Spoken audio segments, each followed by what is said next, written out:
Hi, everybody. Happy Monday. Welcome back to round two, week two of our new weekly series, Mindset Monday. We are diving into these various topics with regard to your personal mindset and how the mindset is critically important to your success or failure on the CPA exam. And we talked a little bit about that last week. If you haven't seen last week's video, I'd recommend that you go and check that out, where I gave a lot of background and sort of foundational information about what the mindset is, what we're talking about when I say mindset, and why it is so important for your overall success on the exam, and how having a really strong and empowered mindset around the exam is going to directly increase and improve your scores, whereas a disempowered or a negative mindset around the exam can have a very detrimental impact on your scores overall. And so, as promised, we're going to dive in each week to different aspects of the CPA exam mindset and things that may be getting in your way, things that you might be experiencing as a CPA candidate out there in the world. So today's topic is resistance. We're going to cover a couple of things in particular with regard to resistance. First is, how does this show up for you? We're going to explore some examples of ways that resistance can pop up, or ways you might be experiencing it. Maybe you're not calling it resistance, but essentially it's the same thing. And then we'll dive into how that resistance is how you're relating to it, how you are responding to it, and how it's impacting your progress overall. We'll also look at how you want to respond to resistance, because we all experience it at some point during the CPA exam journey. And then look at how we can shift that experience. How do we shift how we respond to resistance? How do we even change our relationship to resistance?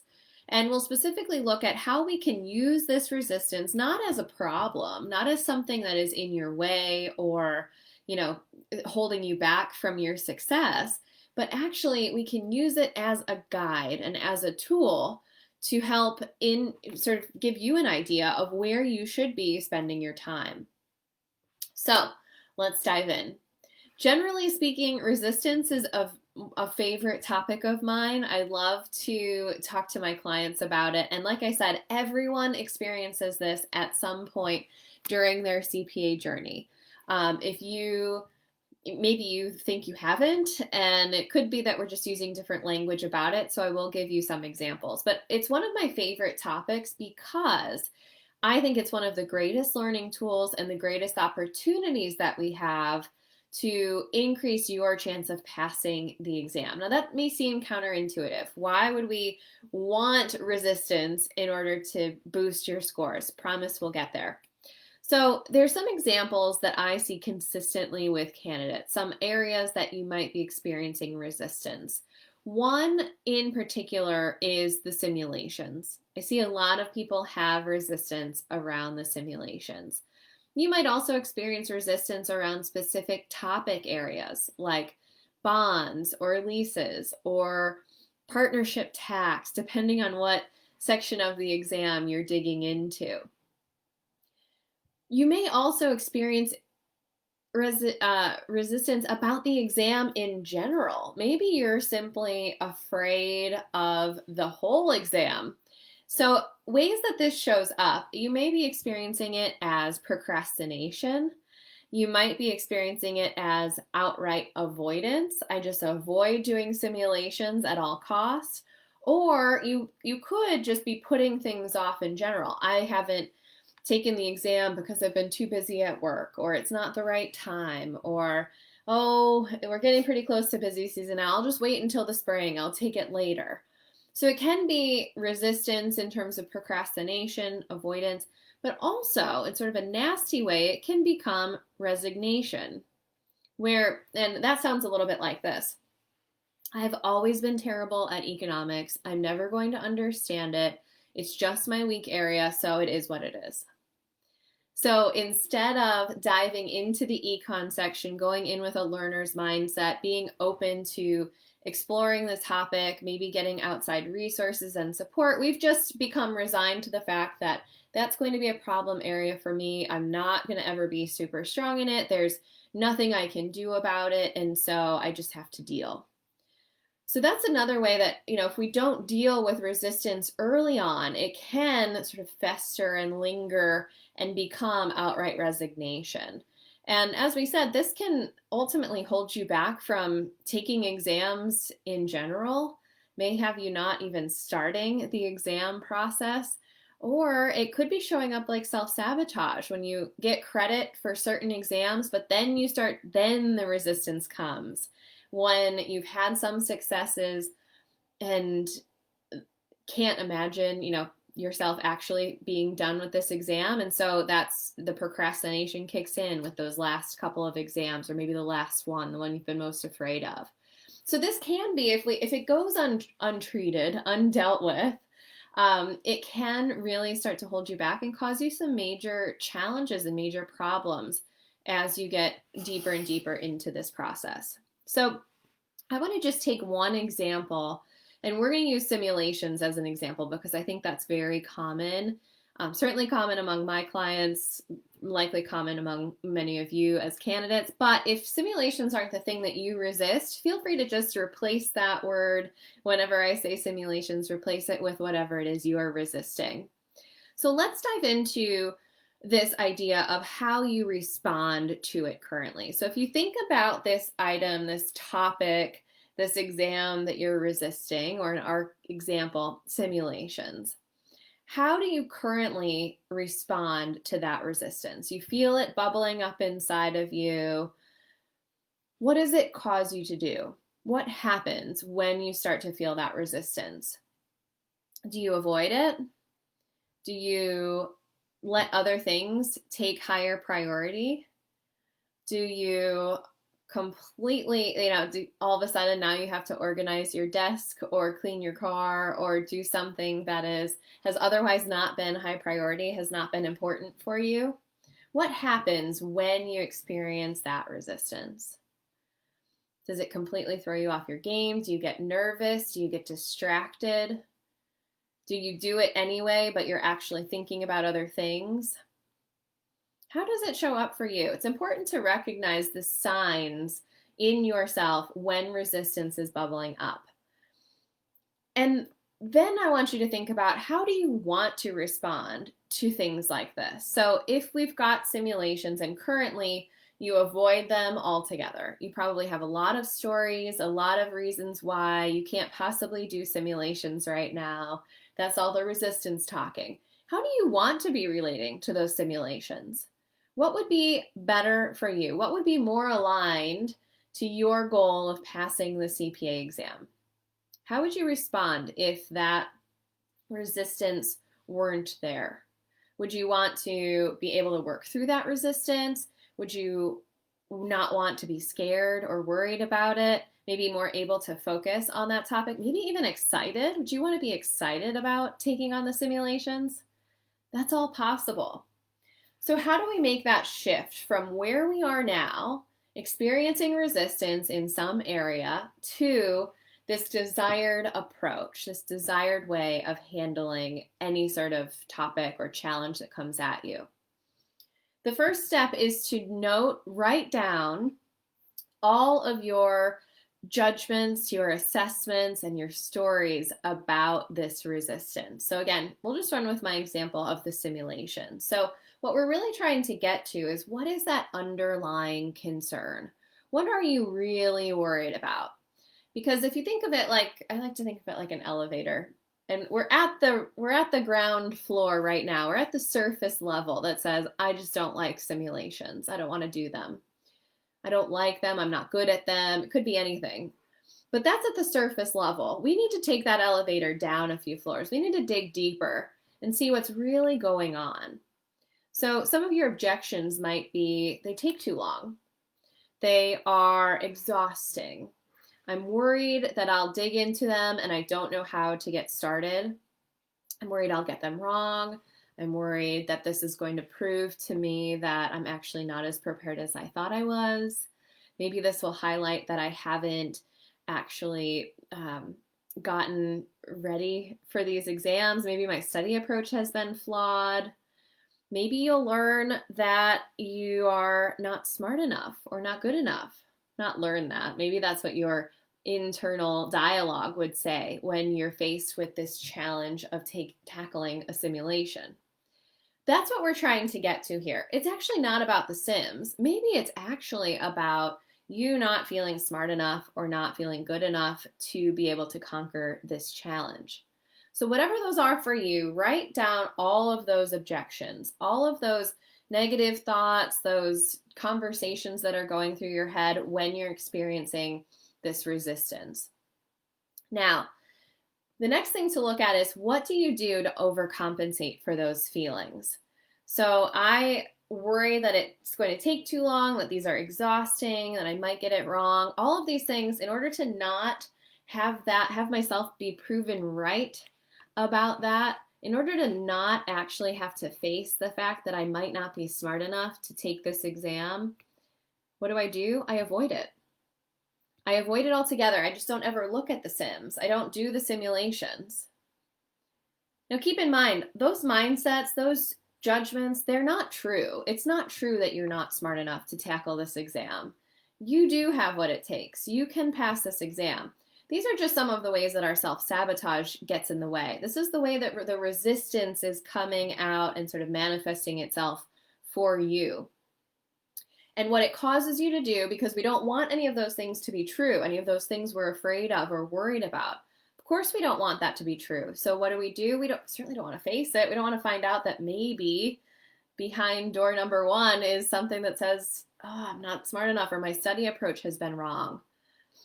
So we avoid it altogether, because that makes us feel better in the moment, right? At least temporarily, we get some relief. We don't have to potentially face that fear.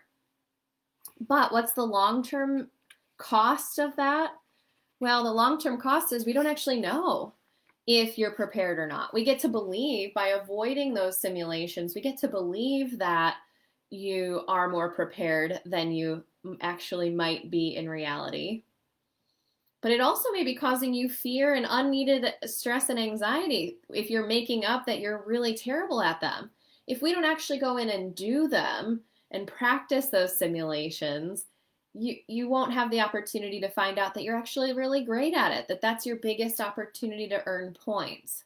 And again, you could take wherever I'm saying simulations, if that's not what you resist, if it's bonds, if it's I resist econ, I resist the FAR exam in general, you can replace that. Just think about how this is playing out for you. So we have to recognize what that internal, that deeper conversation is, what the resistance is really about.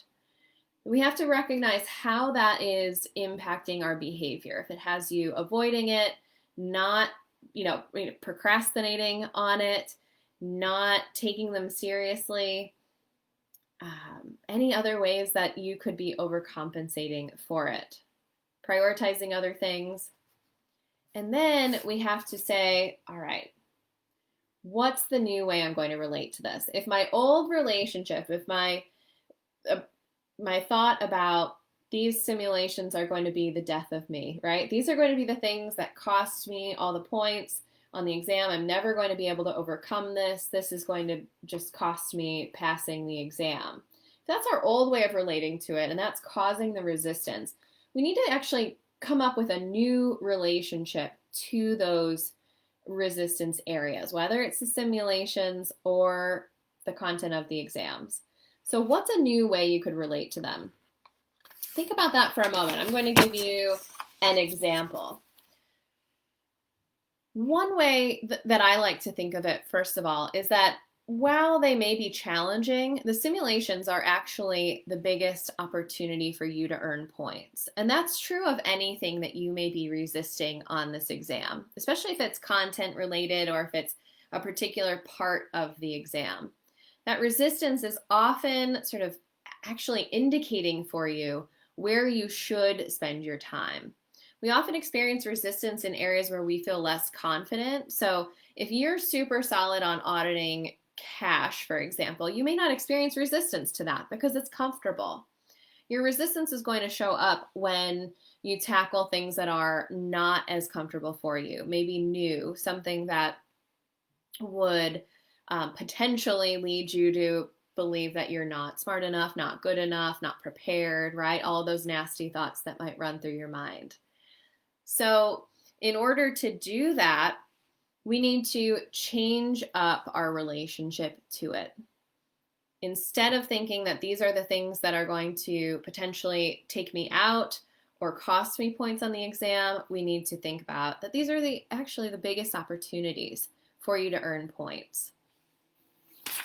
So what your resistance is telling you, it's actually pointing you in the direction of your biggest opportunities. What we tend to do though, and what I see happen with a lot of CPA candidates, is they have something that they're not as strong, not as confident in, maybe the simulations.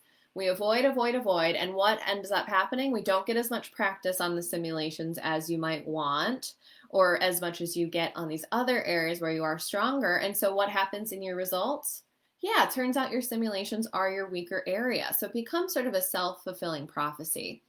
Whereas if you could reinvent that relationship to the sims, handle that resistance differently, and actually embrace them, come up with a way of relating to these the simulations that is more empowering, actually potentially more fun, more exciting for you, then there's an opportunity for you to earn way more points on the exam by focusing in that area. One of the biggest, I think, mistakes that candidates make is having these areas that they avoid or experience resistance in. And we go in with the exam mindset that says, I just hope that doesn't show up on my test. Now, in our example with the simulations, good luck. You're absolutely going to get simulations on your test. But sometimes if I'm weaker in, say, bonds or a different content area, I might go into the exam thinking, fingers crossed, I don't get a lot of bonds questions. It's not a great approach though, because likely you're going to see some questions there. Yes, you may get lucky and have an exam that's really dedicated and really focused in the areas where you're strong and comfortable.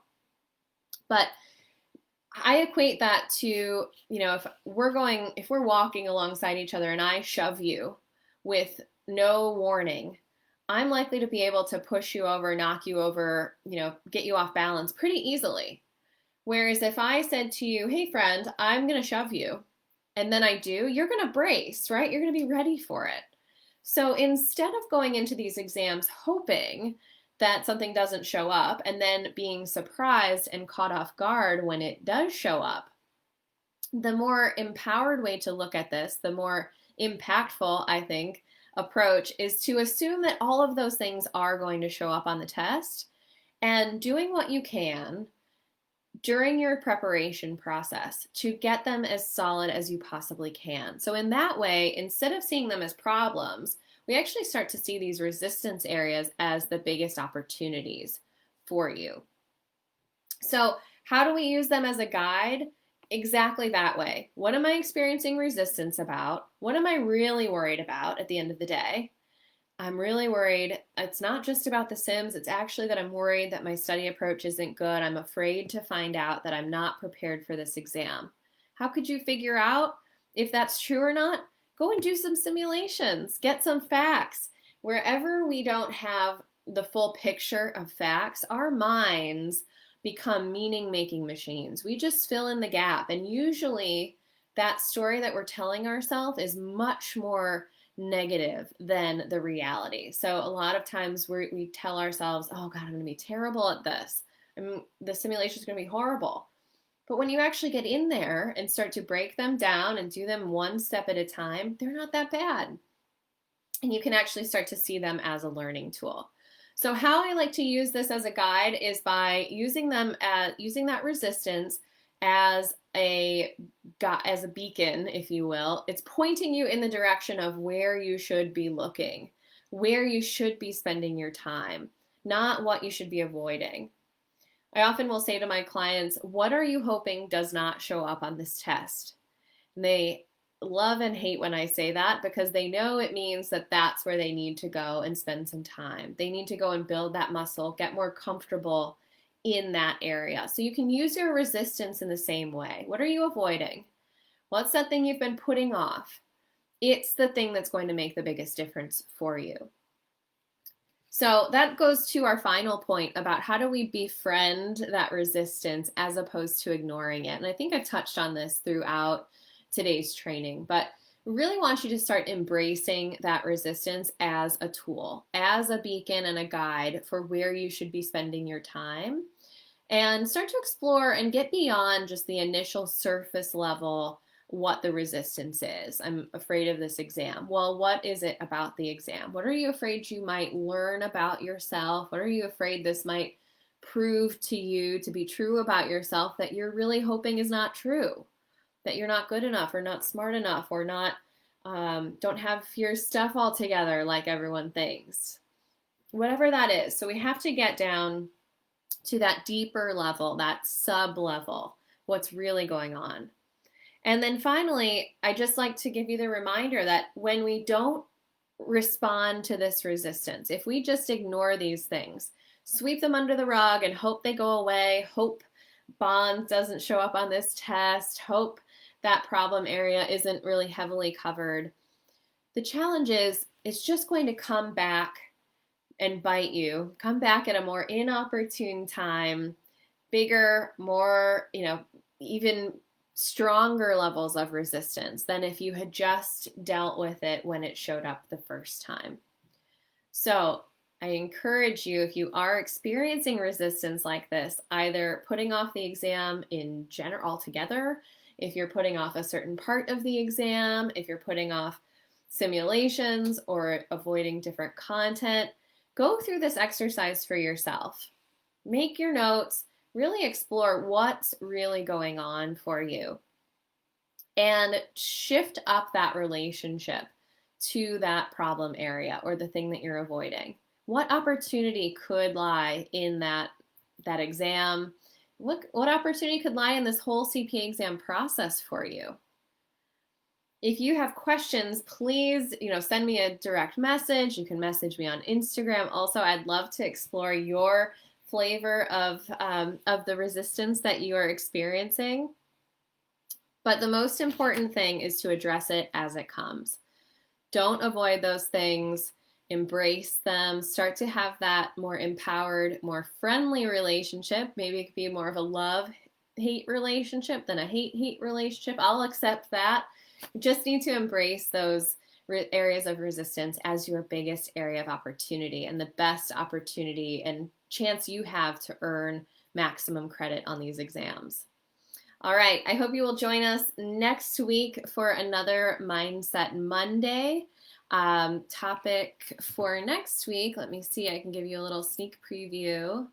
Next week, we're going to be diving into the stories that we tell ourselves. So this is sort of aligned and tied into this idea of resistance, but we'll specifically be diving deeper into the internal dialogue that could be holding you back. Love to connect with you. Let me know if you have questions, or if you have a topic that you want to make sure I dive into on a Mindset Monday, I'd love to hear about that from you as well. All right, cheers guys, cheers to 75. Best of luck on your next exam.